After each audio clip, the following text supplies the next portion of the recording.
You don't have to let the banks decide what's in the best interest of you. What you can do is you can figure out what makes the most sense for you, and then you can just take it.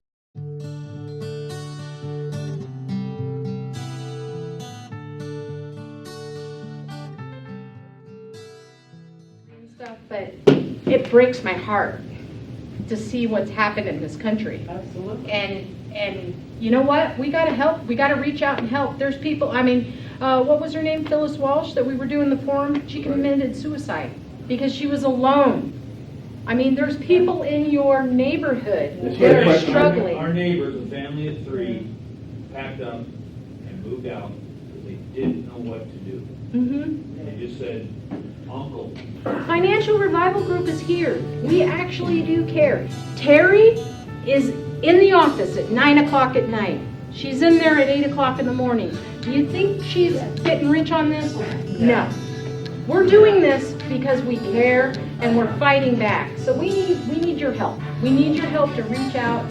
And if there's somebody in your community, in your family that needs help, send them our way. And you know what?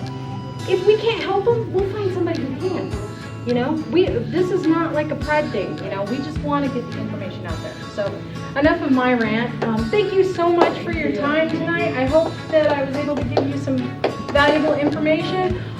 You can give us a call anytime you have a question or something. We're here to help you guys. And I hope I got all your questions. Okay, thank you so much.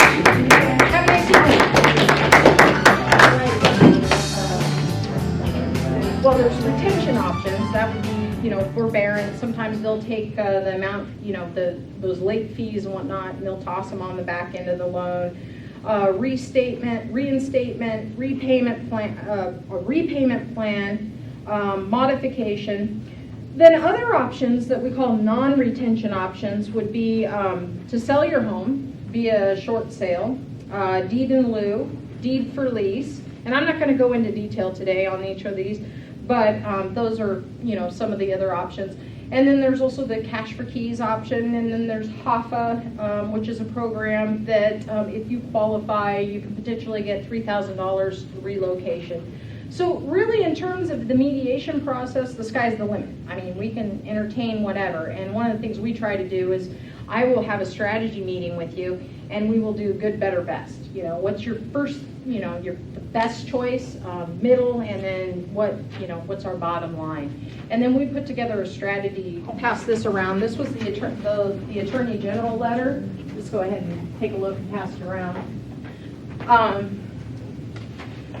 Mediation is basically an opportunity for the homeowner and the bank to sit at the table with a third-party state-appointed mediator.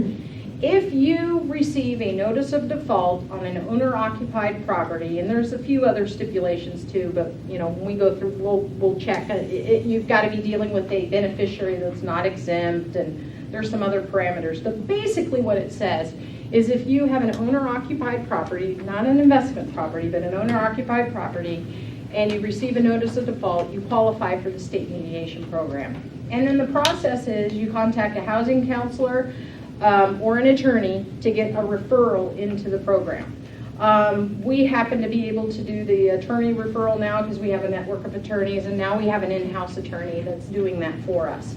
And then once you get into the program, you are going to be, the Department of Commerce will then appoint a mediator to oversee the whole process. So, and essentially the process really reflects your modification process. It's the same paperwork, the last 2 pay stubs, your last 2 years income tax, and so on and so forth. So it's really reflective of the modification process. But the difference is you have a state mediator that sort of holds the bank's feet to the fire. And the process can take no less than 70 days. And often we're finding it takes significantly longer. And actually, we'd like to bump up that 20% rate, because if we bump up the 20% rate, it's already taking longer. It's going to take even more, even longer than that. It's interesting to note that the banks hate this because they cannot foreclose if you are in mediation until they get a certificate of completion. And I'll talk a little bit more about that in a minute. But you're gonna get that notice of default, that triggers your right.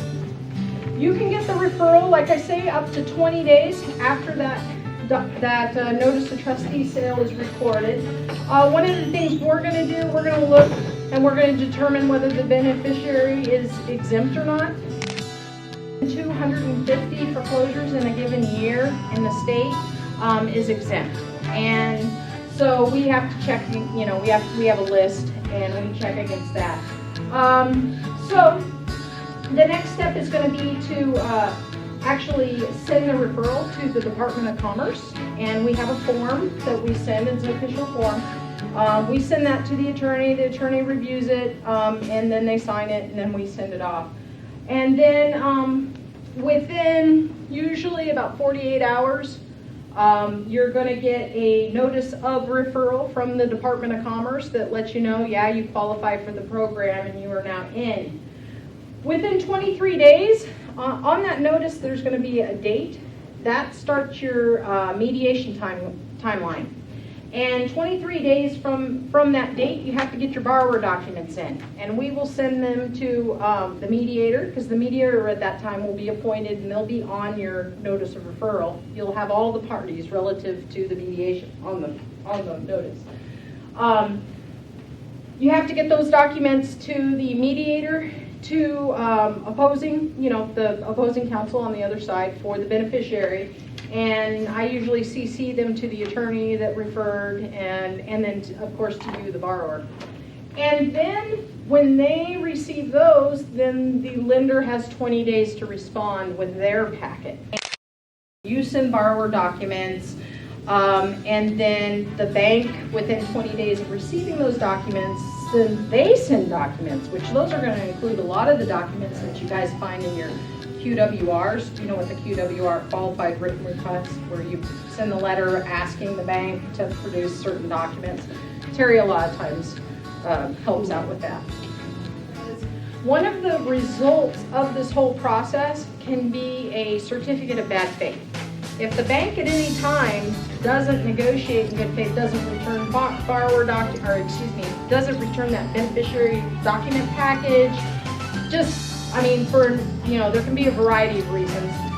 The mediator can issue a certificate of bad faith, which can set you up for litigation,